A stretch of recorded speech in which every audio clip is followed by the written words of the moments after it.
Perlu kita ketahui bahwa dalam budidaya ikan lele itu gampang susah atau susah gampang.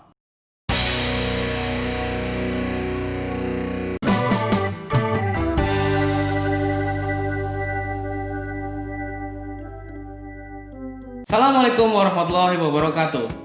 Welcome back to Tirta Warta. Kali ini kita akan membahas 6 kesalahan-kesalahan yang dilakukan oleh pembudidaya ikan. Oke, tidak panjang lebar, kita langsung ke permasalahan yang pertama.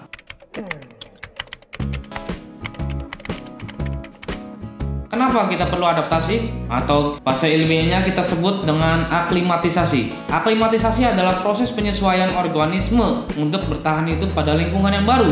Nah, disitulah kita perlu adanya aklimatisasi atau adaptasi agar lele atau ikan kita masukkan itu dapat menyesuaikan diri terhadap lingkungannya. Cara sederhana yang kita lakukan agar ikan lele tersebut dapat adaptasi yaitu dengan memasukkan kantung yang berisi lele tersebut ke dalam kolam penebaran, sehingga suhu yang ada di dalam kantong itu sama dengan suhu yang ada di dalam kolam. Sebagai contoh, kita orang pantai hidup di suhu yang panas, tiba-tiba saja kita harus pergi atau tinggal di tempat yang bersuhu dingin atau di pegunungan. Otomatis kalau kita langsung itu pasti kita akan sakit. Nah, begitu pula yang ada di kantong lele. Otomatis apabila kita langsung tebar, ikan lele itu akan sakit. Kemudian kita buka kantong yang berisi benih lele tersebut dan masukkan air kolam penebaran ke dalam kantong lele yang berisi lele tersebut. Hal ini dimasukkan untuk agar kualitas yang ada di dalam kolam penebaran itu sama dengan kualitas yang ada di dalam kantong. Oke, kita masuk ke permasalahan yang kedua.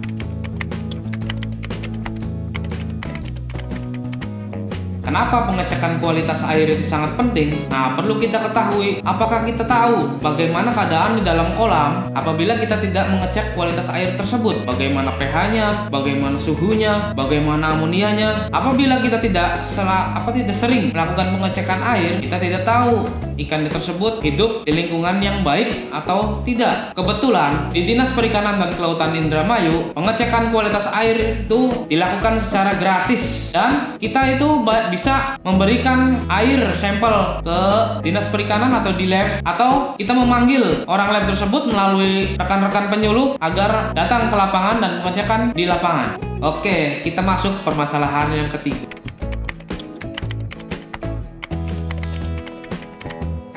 Pemilihan kualitas benih lele yang baik. Kenapa kita harus dilakukan? Karena ini akan menyangkut kepada produksi Anda. Bagaimana cara memilih kualitas yang baik dan benar? Yang pertama, kita harus mengetahui asal-usul benih tersebut. Bagaimana induknya, jenis induknya apa? Kita harus mengetahui itu. Kemudian, kita harus memilih ukuran yang rata atau seragam. Karena apa? Karena apabila kita memilih ukuran yang kayak gini atau yang kayak gini, itu akan menyebabkan terjadinya kanibalisme. Oleh karena itu diperlukan penyortiran. Nah, kita masuki permasalahan yang keempat.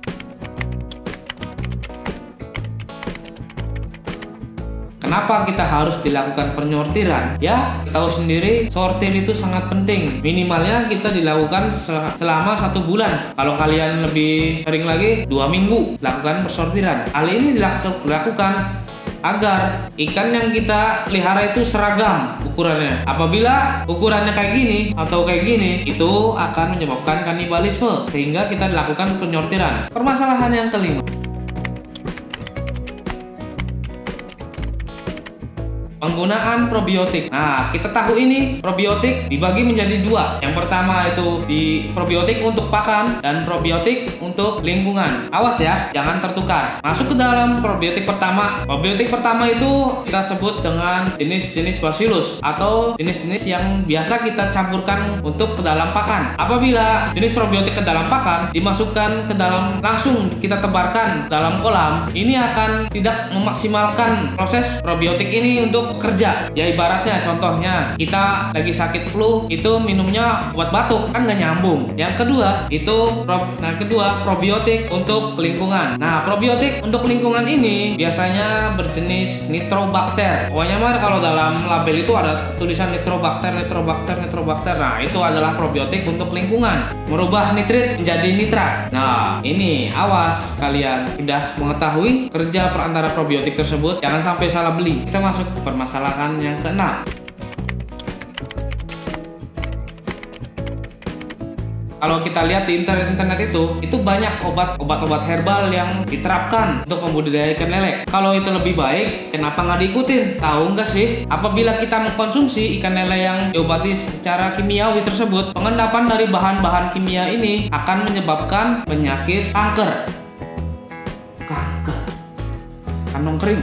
Oh bukan, ini penyakit yang sangat ganas. Selebihnya lagi, apabila kita memakai obat kimiawi itu, pada saat pengeksporan ikan itu akan tertolak karena di situ terdapat residu dari bahan kimia. Nah, udah tahu kan? Oke, itulah beberapa kesalahan-kesalahan yang sering dilakukan para pembudidaya. Apabila kalian ada masukan atau permasalahan, komen aja di bawah ini ya. Dan dukung terus channel kami agar menjadi channel kebanggaan dunia perikanan lautan Indonesia. Jangan lupa subscribe, klik, dan tekan loncengnya agar kalian mendapatkan informasi yang kita kupas tuntas berikutnya. Sekian dari saya. Assalamualaikum warahmatullahi wabarakatuh.